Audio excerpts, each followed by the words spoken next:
Hey guys, we have a fun episode. We're going to be reading and reviewing Venom 11, the first appearance of Sleeper Agent. Alright, guys, now before we get dived into that, I do want to let you guys know about the 500 subscriber giveaway. When we hit 500 subscribers, we'll be giving this book away. It's a Silver Cerberus #1 store exclusive. All you have to do is like the video, comment down below, and be subscribed to the channel. And yeah, when we hit 500, we'll be giving the book away based on comments on the road to 500.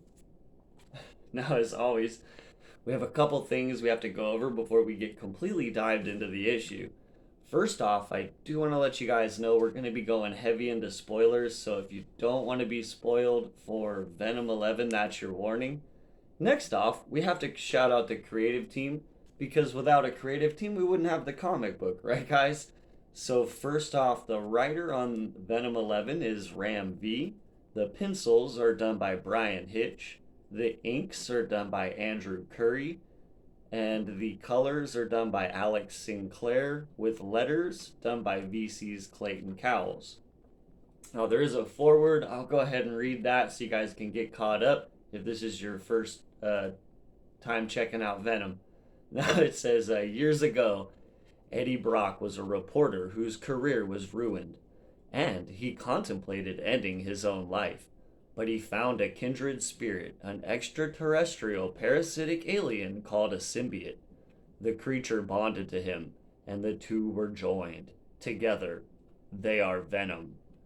Trying to understand the full scope of his abilities, Eddie Brock, the King in Black, leader of the symbiote species and the center of its telepathic hive mind, inadvertently dislodged his consciousness from space time.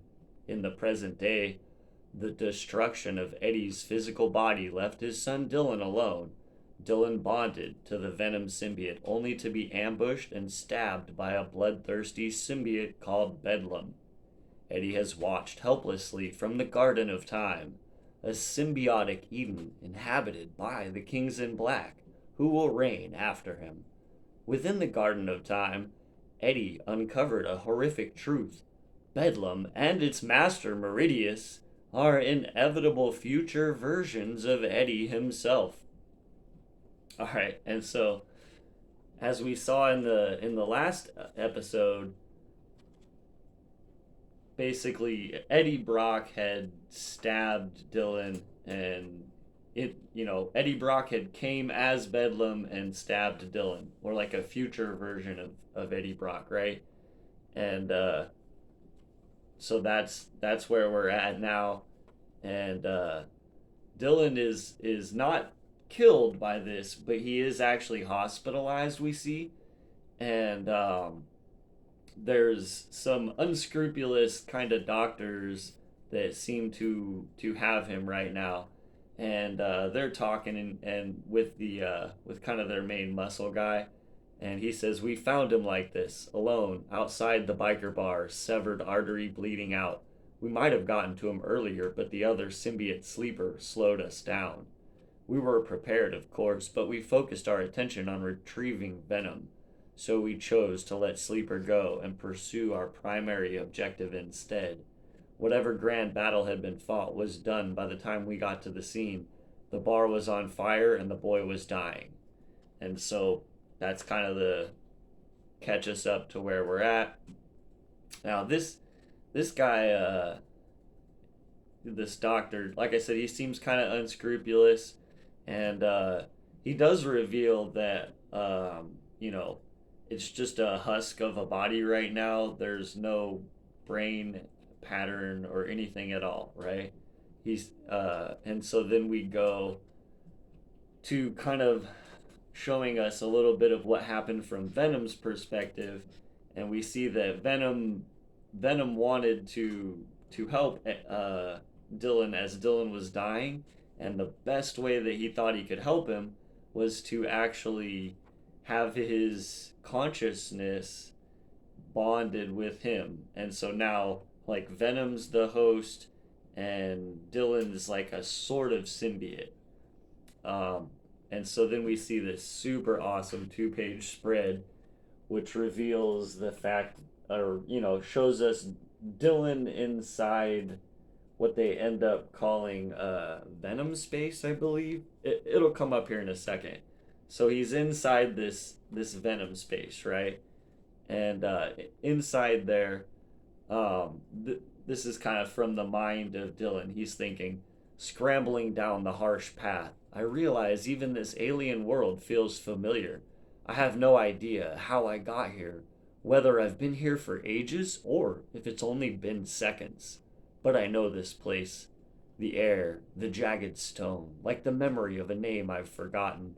I may not know how I got here, but I know where I'm going. In the distance, looming on the horizon, is a maddening structure of impossible angles and weights that, to me, feels most familiar of all. So I head for it, though I can't tell if I'm getting any closer. But I gotta keep moving. I am not alone in this place. I can sense their malevolence, the rage, the threat of violence, and that is too familiar to me. As we notice, all kinds of Venom symbiotes come at Dylan, and he starts fighting them back with his own like symbiote arms. And then as he's fighting them all back, this this hooded figure shows up, right?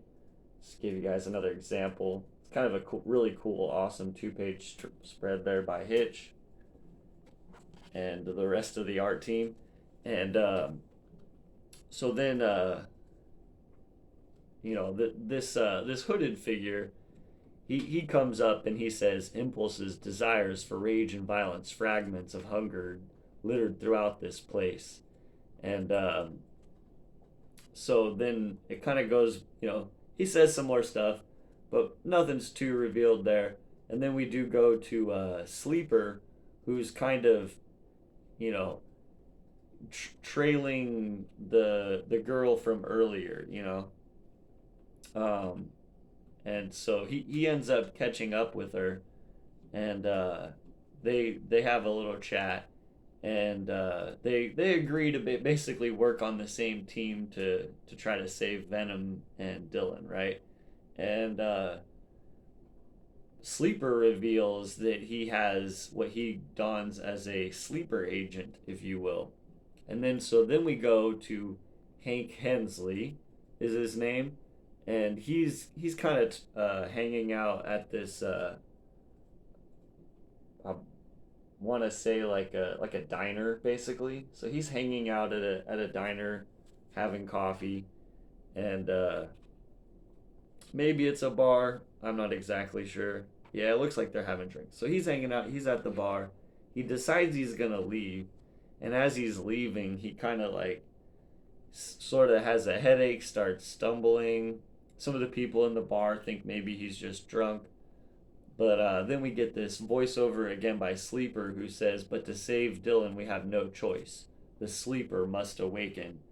And so Hank Ainsley, as you see him up here, turns into the sleeper agent, like was seen on the cover. And like I said, he's in several scenes here and has a lot of dialogue talking while he's in the bar. Probably about 3 or 4 pages. I'm pretty sure it is first appearance, like people are saying. Anyways, back to the story.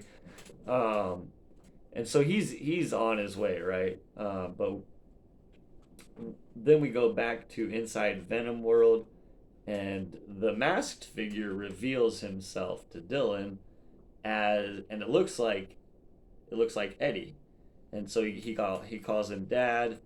But then you know the figure reveals that he's not actually Eddie. He's more like a a part of Eddie's consciousness that was left behind with Venom, because they were such the pair, right? And so then he tells him that he's gonna have to basically go up towards this structure off in the distance that Dylan's been trying to get towards, but in order to get there he is gonna have to go through him. kind of like says that he has to go through trials and stuff like that is how it's kind of worded. And so there we have uh, the inside Venom world. It's not Eddie, but it's like a remembrance of Eddie. And it's standing in Dylan's path towards and additionally there's some other reveals inside here where the Venom world Eddie is kind of questioning Dylan as to you know he says like you have more powers than you even know about, right? And then he starts questioning him like, why did you think that you're why did you think you could manifest venom arms and fight off these symbiotes? Did you think just any human could do that, basically? um, and so there's some seeds planted as well for Dylan being much more powerful than we currently know, right? And we've kind of seen hints of that leading up to this with the fact that he seems to really like chains and kind of has an extra uh, extra power at using chains really well. All right, guys. So that's what I that's what I have today. I give Venom number 11 a thumbs up, man. The art by Brian Hitch is always super amazing, and the rest of the art team, shout out. And yeah, Ram V's killing it right now on this title. Actually, I can't. You know, I kind of like that we're getting a little bit more of Dylan and fleshing out Dylan's character some more. I feel like we kind of know who Eddie is. So having a lot of this time devoted in this current run to Dylan, I'm super enjoying it, and yeah, I'm on board. Um, and yeah, they got this great art team attached. So, all right, guys, like I said, if you watch this far into the video and you like this kind of content, remember like, comment, and subscribe. It helps the algorithm, and you could get a chance to win the Silver Cerberus. We'll be giving that away real soon when we hit 500 subscribers. All right, guys, we'll see you tomorrow, and have a great day.